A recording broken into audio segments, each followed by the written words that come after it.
Welcome back. You're watching Young Turks. On the show today, we're focusing on green tech ventures. And in this segment, we travel to Ahmedabad to find out how Let's Recycle is reinventing the way one deals with dry waste.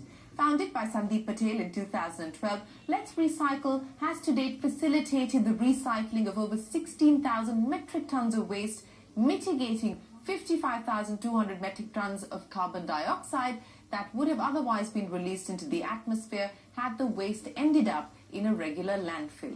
In the larger scheme of things, these numbers might be small, but the venture has built a robust technology using enterprise resources planning and GPS as its bedrock. Sandeep now wants to take this model out of Ahmedabad to many more cities. Let's find out how. Waste recycling is typically not seen as a high-tech or, for that matter, even as an organized sector business. In most of the country's largest cities, sites like these are commonplace. For instance, in Ahmedabad alone, 4,200 metric tons of dry waste is generated daily, and almost all of it finds itself in a landfill. Studies, however, reveal that 90% of this dry solid waste can be easily recycled. This was exactly what motivated Sandeep Patel to start NEPRA Resource Management Private Limited in 2012. 4 years in, the one thing Sandeep will admit that it hasn't been easy. Yes, the list is very long, but I'll try to be more precise in the sense of, challenges of value chain. Because this sector, being in dry waste sector, the value chain is multiple commodities. Now we had this journey of, trying to figure out every single polymer type, recycler benefits, or, the challenges which a recycler has. So initial journey was more about, building the relationships in a very transparent way with the recyclers who are in the sector. So initial phase, it was about the value chain establishment. Then it was more about, tying up with more recyclers and generators and satisfying their need for a service. There were phases when we actually loaded the vehicles ourselves, when our workers just ran away saying, oh, it's 6 o'clock, we are just going to go home. And the client is calling us to empty the waste area for recycling. Very simply put, what Let's Recycle does is not recycle waste, but optimize the supply of chain of recycling by bringing in automation and predictability to the process. After much iteration, here's how the Let's Recycle model works across collection, segregation and sustainability. On the collection side, Let's Recycle has created a network of micro-entrepreneurs who are armed with a custom-developed mobile app and collection vehicle to follow a designated route map across the city, collecting dry waste from residential colonies, industrial units and small business owners.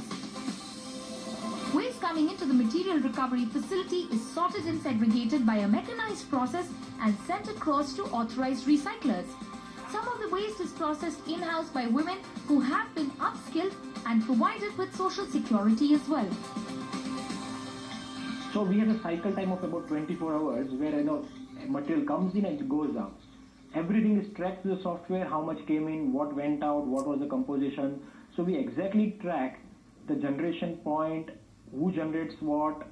All the data analytics is done in a bigger way at our end, because we really want to understand the generation patterns and plan in advance using our tools of collection and all, so that the customer service is of the best standard, best level, so that people can comply better.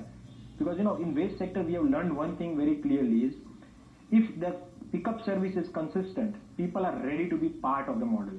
So essentially the model has to be scheduled collection services where people know the vehicle is going to come for sure at 10 o'clock in the morning, and vehicle comes and people participate.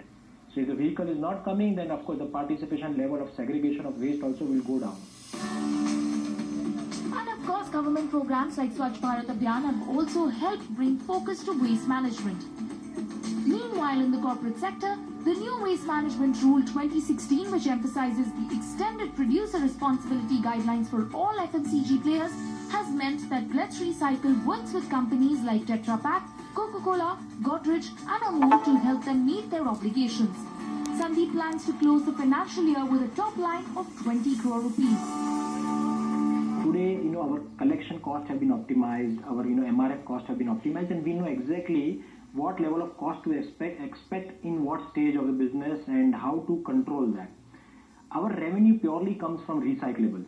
Okay, So our intention always to recycle as much as possible. So today, out of 100 kgs we collect, almost 90-95% is sent for recycling, and balance 5% is going to be start sending to co-incineration to cement plants. So effectively our model is a zero waste to landfill model, where the efficiency of collection and operations and the margin between buying and selling of waste, either buying and selling from waste pickers or industries, or even for dustbin waste which we get. So we try to average out our procurement versus the sales price, and we have to play between the margins which we are going to make. And I'm happy to say that we are EBITDA positive as a company, and we are very comfortable about our margins and value realizations from our recyclables. Having raised over $2 million from social impact fund Avishkar, Sandeep plans to take Let's Recycle to 3 other cities in Gujarat in 2017 and then aims for a pan-India presence. Only as wishing the team